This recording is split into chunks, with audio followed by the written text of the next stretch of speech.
by Scotland Yard. Alright everybody, and welcome to another episode of Would I Buy?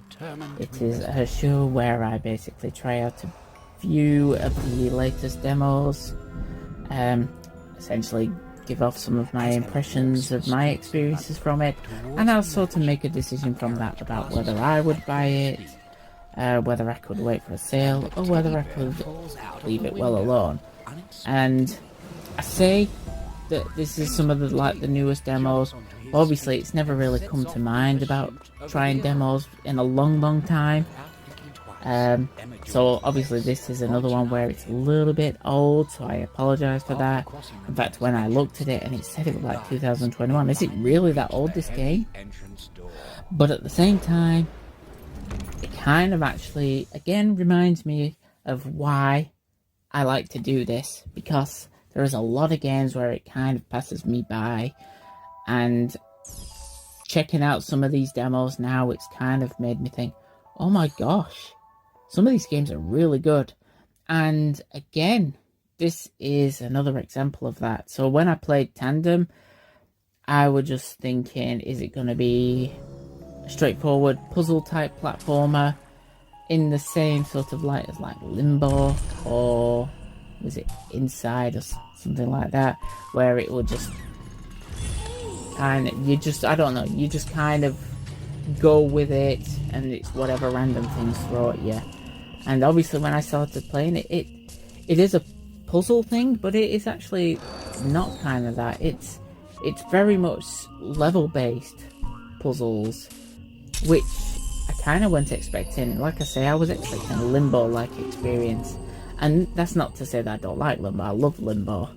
But yeah, at the same time, I like this as well. When I went into it, I don't know, I never look at the pictures. I try and avoid sometimes looking at the pictures. I just kind of download it and I just think, oh well, that looked interesting, I'll get that. And yeah, when I first started playing it, I actually realised it's an interesting type of puzzle game that I don't know if I've seen many do it before or not. I mean, it works a lot on essentially shadow play, and I like how they've incorporated the use of like just general shadows into like a puzzle platformer. So essentially the aim of the game is, I think you're supposed to just get, it looks like you play as a little girl with her teddy bear, and in each level, I think the aim of the game is the teddy bear is to get to a certain spot, which essentially completes the level. Now obviously in order to get there, you play as the little girl, which is basically like bird's eye view. So essentially the whole level is played in sort of a bird's eye view form, but then you can like shift to the teddy bear's view, which is more like as if they're standing on the wall, and it sort of looks a bit like a platformer there. But I kind of like the way that it makes use of shadows, because essentially the little girl that's carrying a torch, she stands behind objects in the room, like in the level, and these, obviously the light will create shadows. Now these shadows essentially play as your platformers. So as you switch between the teddy and the girl, when you're playing as the teddy, you can essentially run and use the shadow edges as your platform. If that makes sense. I apologise if that doesn't make sense, but I'm hoping you'll see it in the footage anyway. And I kind of like the way that they make use of that. It's an interesting type of puzzle game that you don't often see. Now obviously it's just as simple, I think, as getting from point A to point B, and looking at the trailer at the end, I think it'll get a lot more complex. Now obviously in the demo itself, I think it only had like 6 or 7 levels, and I presume there'll be very basic sort of levels as well. So I think it'll get a lot more complicated. Now obviously in the demo itself, I didn't really have too much trouble getting through them, so I was only on the demo for maybe like half an hour or something like that, which obviously is absolutely fine. It's what I would expect in the demo, so that, and yeah, all I can say is by the end of it, I think I'm intrigued by this. I like the atmosphere and the location. It looks like it's going to take place in a mansion. Now obviously the demo only took place in the gardens, so you didn't really see too much of the mansion itself, so I'll be honest, I'm kind of intrigued on seeing some of the different locations. I bet it could get rather interesting. I love that kind of haunted house-like experience. So it kind of makes me want to keep on playing. So by the end of it, yes, I will admit, I enjoyed it. And the puzzles themselves, yeah, they weren't too difficult in the demo, but I can see it getting quite challenging, but it doesn't seem like it's going to be frustratingly challenging, if you know what I mean. I think it'll be quite the fun little brain teaser. Now, I don't think it's going to be something that, you know, if I were wanted, that I'd play often. Like, I don't think it's one that I could sit down for hours and hours and hours on end. I don't think they ever are, these type of games.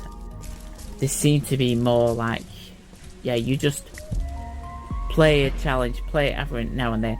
It's what I call, obviously, a pick up and play. It's one that is really enjoyable, but kind of like a board game. I suppose that's the best way to look at it. Like a board game, where every now and then I'll just pull out the game and I'll just play I'll play a level or two. Now, I know that there's a story in this, and the story seems like it could be interesting. I don't really remember it too much on the top of my head right now. So I suppose it wouldn't be for the story, obviously, but it's not often usually for the story why you'd play a puzzle type game anyway. It's for the gameplay itself. And all I can say is that the gameplay, I had fun with this. And I could see myself really enjoying it even in some of the more challenging levels. So I suppose if it were to come down to literally, would I buy it? Yeah, I think in this situation I actually would buy it as well. Like, I did have fun with this demo, and by the end of it, I'm happy to keep on playing because I was having fun with it. I can't remember the price, but I don't think it showed the price. I don't know, but regardless though, I think it'd be quite the fun little game. So I do actually say, if you are a fan of your puzzle type games, give it a try. Give it, look into it. If you're expecting a platformer game, I don't think, still try it. You never know, but it's not really a normal platformer game. It's very much more of a puzzle based. So yeah, I would definitely say give it a try. But like I said, that is my opinion. So how about you guys? Have you tried it? Would you try it?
Yum, yum, yum, yum, yum. Yum, yum, yum, yum.